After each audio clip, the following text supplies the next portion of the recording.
got the list? Hey, Doug, you got the list? Go get the, go. Ask Alan for a list.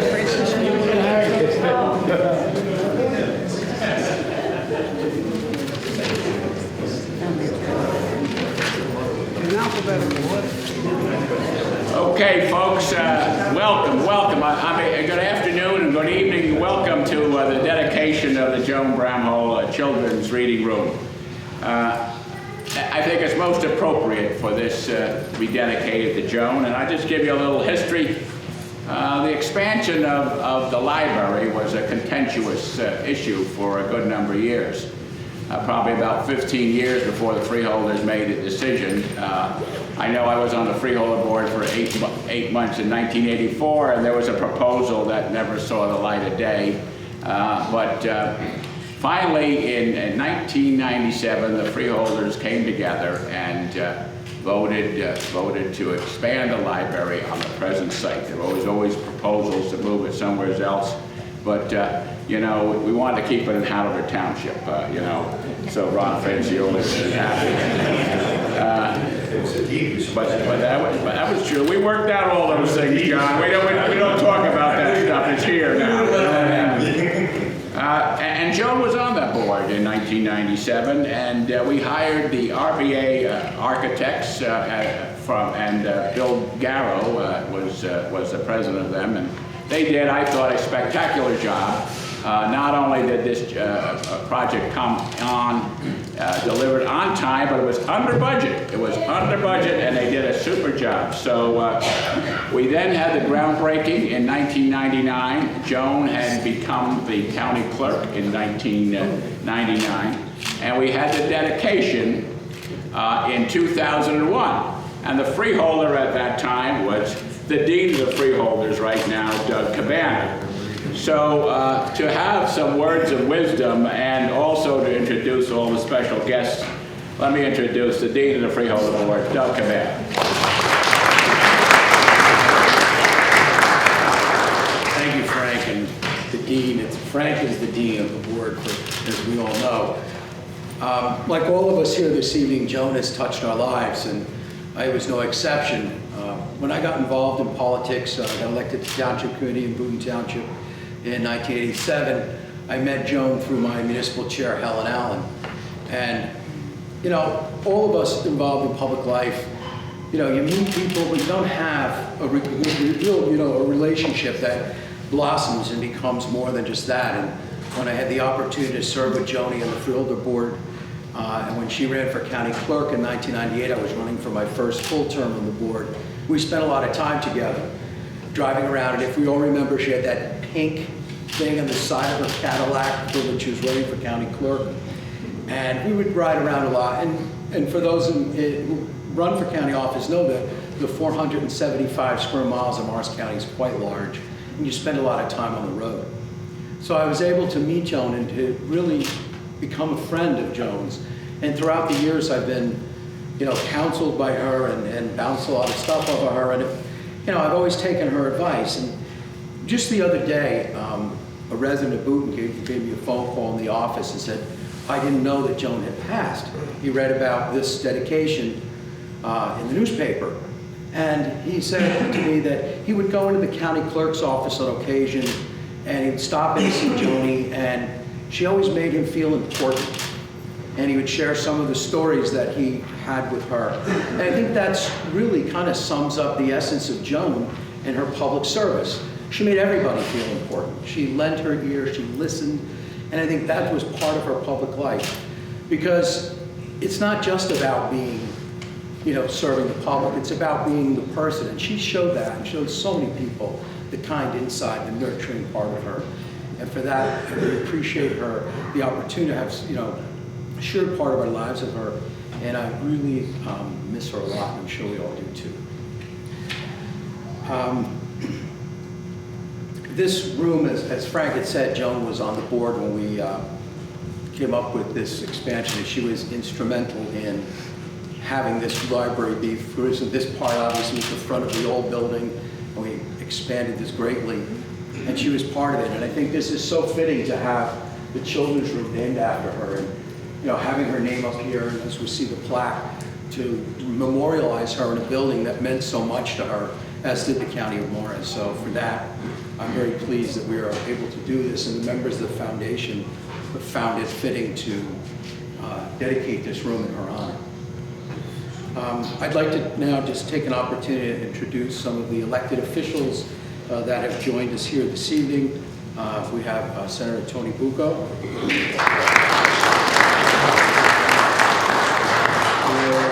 Mayor Frank Drexler. Sheriff Ed Rochford. And the mayor of our host community, Rand Confrancioli.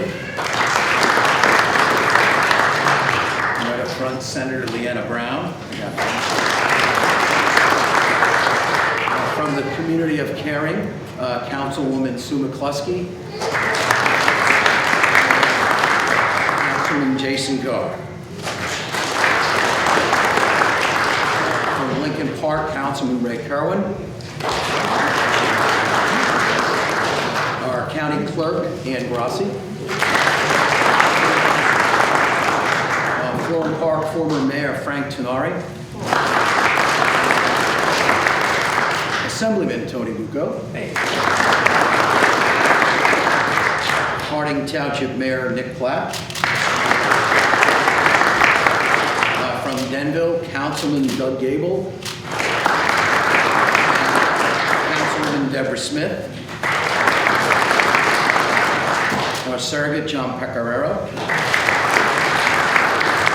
Our County Chair John Setti. And our former County Chair Lois Johnson. Former freeholder John Murphy. Former Morristown Mayor Jay Delaney. And Morris Township's newest committeeman, Matt Nunn.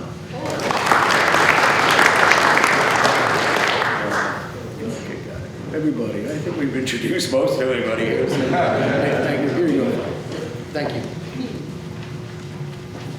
Thank you, Doug. And I just have to point out that John Murphy and Doug and myself were on the board when we started this library project, and glad to see them all here.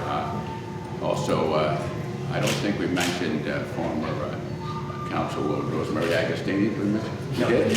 Rosemary Agostini.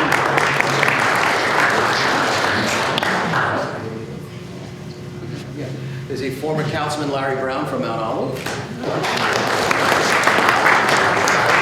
And former Kinnelon Councilman Larry Cascia and State Committeeman.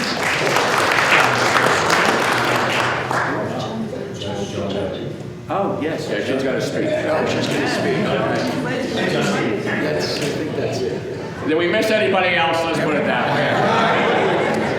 Okay. Oh, yes. Alderman. Alderman, Doris Yanez and Alderman Dan Cho from Bowie. Anybody else? Last time, okay. I go back a long time with Joan, but when we were on the Freeholder board, it was we had a great relationship. It almost was like we were brother and sister. She would have an idea, it's like I would be thinking about it, and vice versa.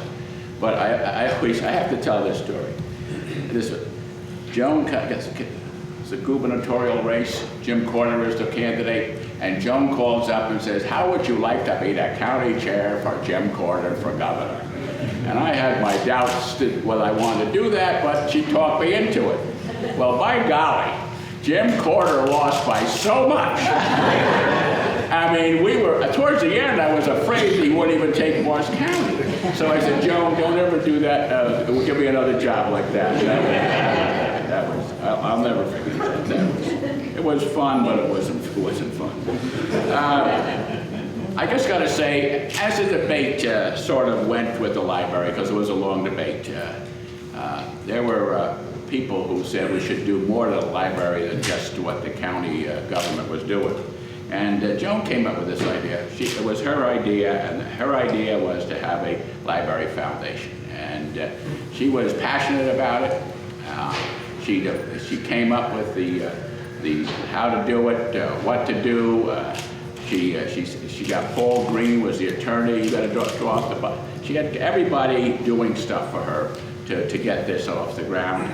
A couple of members is here that I see them here. Lois Johnson, Rosemary Agostini was the original member. Joan Bramhall was one of the members. They had Rodney and Tom Kane as honorary members. Liz Bitterman, who was a real big advocate for those freeholders who are here today. And when you shut the less hours and less people at the library, you're lucky Liz Bitterman isn't on your throat. That's all I can tell you. In fact, I should find her and send her down to see you.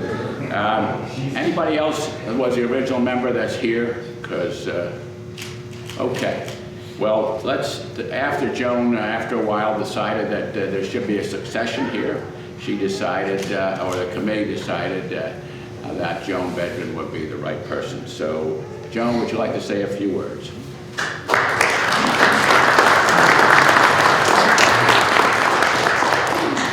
Judge Joe. Oh, thank you, Frank, very, very much. I just love this library, and Joan adored it. And look around, it's magnificent. And when I came in today and I saw Honorable Joan Bramhall, I think that she would be thrilled. Anyway, I loved Joan very much.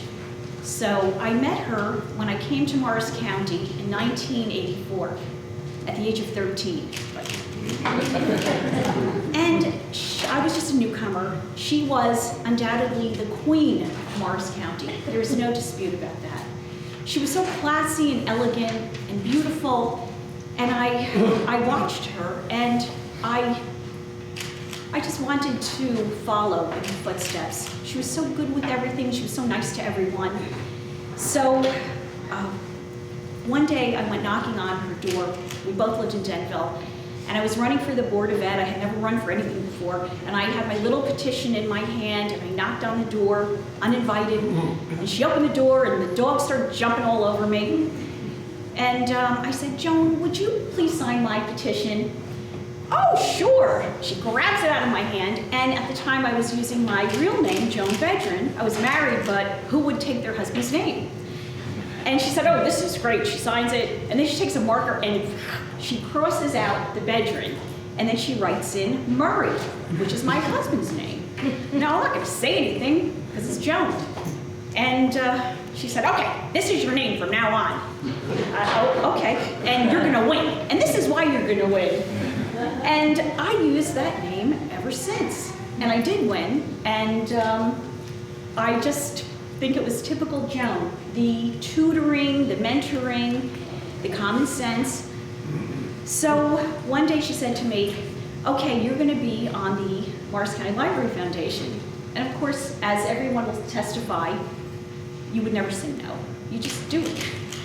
And I came to the meeting, and Lois Johnson was there, and I believe Rosemary was there. And she served a big thing of pizza for our meetings, and it was very casual. But of course, in true Joan style, it was also very elegant. She even had a way of making a pizza meeting elegant. I don't know how she did that. And then somewhere down the line, she informed me that she had some other business to take care of, and would I like to be the president of the foundation? Translation, you are the president of the foundation. And how do you follow an act like Joan Bramhall? There's just no way. But I enjoyed my presidency and my time on the foundation so much, because really all I had to do was do what she would do. Follow in her footsteps and be lovely to everyone and raise money. And basically, Joan, her main thing was the children's projects. Although we paid for many enhancements throughout the library, and the foundation still to this, obviously the foundation is strong, but still going strong, has paid for many, many enhancements. The foundation is a big help to job seekers. We have all kinds of databases for job seekers who are looking for employment. We have special things, special items to help those who are hearing impaired or reading impaired, visually impaired. We do all kinds of cultural initiatives. We have art projects. We have beautiful cases in the front out there. But in particular, the children's projects were her main concern. So tonight I'm going to announce the Joan Bramhall Children's Initiative. And I come bearing funds. Money is in this envelope. I'm going to give it to Ms. Kathy Bird. We are starting out with $5,000 to cover a variety.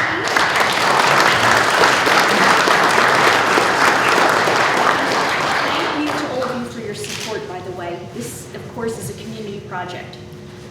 So I'm not going to, my deep pleasure, I'm not going to go through all the checks, don't worry. But just so you know, we are going to display children's collectibles.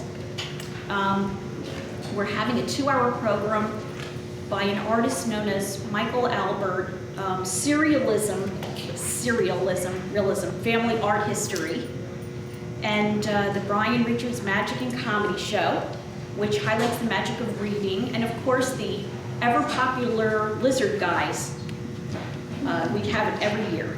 And of course there's the Summer Reading Club with 6 grand prizes, the poetry contest, stuff that we do year in, year out. It's always popular.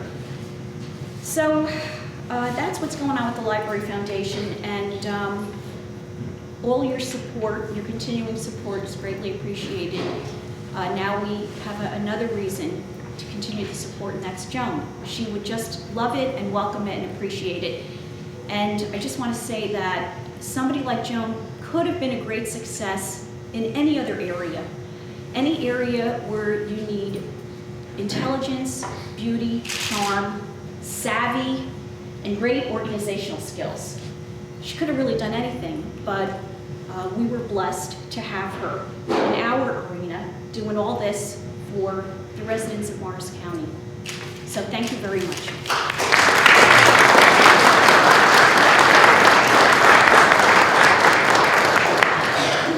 In case people don't know it, the library is the second most used county facility. The most used county facility is the Menon Arena, but it is definitely this right up there underneath the Menon Arena is used, so people love this place.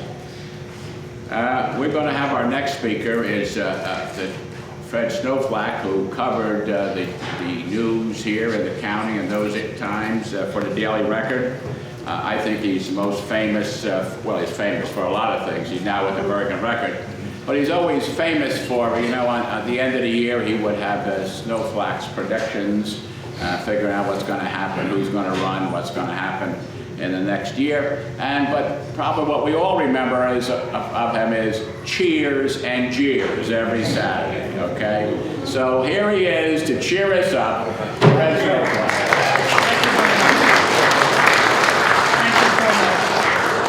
I want to say a few things. I remember something Doug said when he was speaking about Joan. He said, Joan always made everybody feel at home and she was welcoming to everybody. And, you know, when I came to the county, 85, 86, when I was 14 years old, and I started covering the freeholders. And Joan at that time, or shortly around that time, became county chairman of the Republican Party. And you know, with reporters and dealing with public officials, sometimes relationships could always be rocky at times. It's part of the business, but Joan was always accommodating. She was always friendly, no matter what the issue was, even if the issue might have been somewhat controversial, depending, I mean, something having to do with the party at the time. It might have been controversial, but she was always open. She was always came to the phone. She always gave a candid response, and she was always pleasant to deal with. I mean, Doug mentioned how she made everyone feel at home, and ultimately when she became county clerk, whenever you would drop in and visit, she always had usually candy on her desk, and you could always sit down and eat M&Ms or Mounds or Almond Joy, whatever she had, Hershey's Kisses sometimes. And I always noted that Joan maybe did not take herself all that seriously, and I mean that in a positive way. I mean, obviously, she was a partisan politician, but she saw that politics could be fun, and sometimes people don't see the fun in politics. Sometimes people see politics as just a lot of wheeling and dealing in smoke-filled rooms, even though rooms are not smoke-filled anymore, but you get the idea. But like Joan and I, starting about 10 years ago, maybe 10, 15 years ago, time moves quickly, we would make 2 bets a year. One bet in June around this time for the primary election, and another bet in November for the general election. And they were like sort of fun and games bets, because in Morris County, at least in the general election, everybody knew the Republicans were going to win. So I mean, that really wasn't any sort of intrigue there, but we like make bets in the primary. Like for instance, if Doug Cabana and John Murphy were running on the same Freeholder ticket, which probably happened a few times, right? I think it did once, and we would bet like who would get more votes, Cabana or Murphy. I always took Murphy. He generally won. Exactly. I like Joe Murphy, the same idea. Or like maybe in 1995, who would get more votes, Tony Booker or Chris Christie in the assembly primary? If you took Christie, you lost. But I mean, in those days, it was all fun, and I think that continued with Joan. And after, it didn't make any difference who won the bet. I mean, whoever won the bet, we would go out and have a few drinks afterwards. So it was always a lot of fun. That's really what I remember about Joan. Someone who really served the community well, and she always did it with a smile, and she was accommodating and nice to everybody. In many ways, that's sort of the epitome of what a public official or what a public servant should be. Thank you.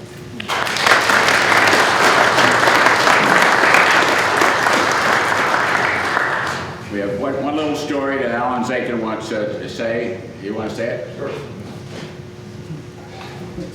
Thank you, Frank. I first met Joan in 1986 when I worked for Congressman Gallo, and Joan since had asked me to help out when she was chair of the party and when she started the foundation, and I was really happy to do that. But I was hired by Congressman Gallo, and he said, one of the important players in my office is Joan Bramhall. You need to meet her. We worked in this very sumptuous, office in Parsippany, very Class A office space. I go to her in Dover, I expect the same kind of office. It's right on the street in the center of Dover. We all know what that's like. And I'd never met her before. And I go in there on this storefront office, and I just remember the impression. She looked always impeccably dressed and elegant. I think she was wearing her trademark go-go boots, and she was just larger than life and so friendly and accommodating. And I thought, wow, she's just really trying to make me feel special because I'm new there. And then, as happens in a congressional office in Dover, homeless people come in there, people that don't speak English very well, people that aren't probably citizens, let alone voters or Republicans, and she was a very loyal Republican, as we all know. But she treated them all with dignity and respect, and treated them as well as she was treating me. And she really cared and wanted to help them with their problems, and that made a big impression on me. And I noticed that she would do that later on, and I'd see her meet presidents and CEOs and television personalities, and she would treat everyone exactly the same with that dignity and respect. And one thing in particular that I think those of us that knew Jo really admired about her, and admire in an elected official or anyone, is the way she treated people that she didn't like or was angry with. Because she would treat them with that same dignity and respect and care. And she had a way of, she would definitely not be insincere or phony. She would let them know that she was upset with them and why, but she did it in such a way that they would almost thank her, and that was a rare gift that she had, and that's something that I'll always remember and respect about her.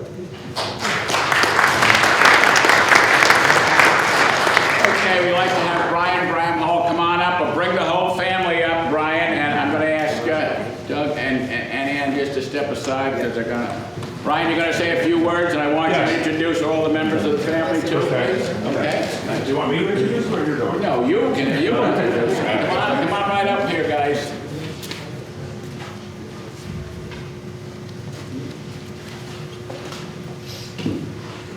Good evening, everybody. Thank you, Frank. I'm Brian, Joan's oldest son. This is my brother, John. His wife, Melinda. My son, Sean. And where's my daughter-in-law? And she's back there. My daughter-in-law, Jen. So, I'm sorry. On behalf of my mother, my brother, and John, and the entire Bramhall family, I would like to thank you for this dedication ceremony and the grant in her honor. As you all know, my mother was an advocate and supporter of this library. She also cared deeply about the citizens and future generations of Morris County. If she was here today with us, she would truly be humbled and honored to know that more material and programs are now being offered to help the children. Thank you very much.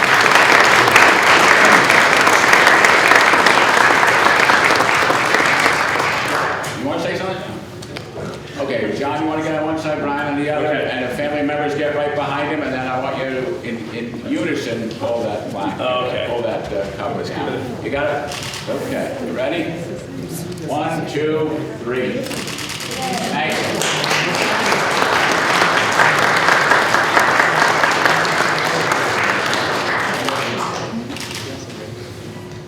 That's great. Let me just say, we thank the Bramhall family for sharing Joan with us for so many years and for all she did. We thank you because certainly she was always out and about, and I'm sure you missed her a number of times. So we thank you for that. I'm going to say this concludes our program, but we have a reception down the hall. Make a right as you go past that last entrance on the right, and we'll have a reception there. So thank you. Anybody else want to say anything before I further? Thank you all. Very good, Fred.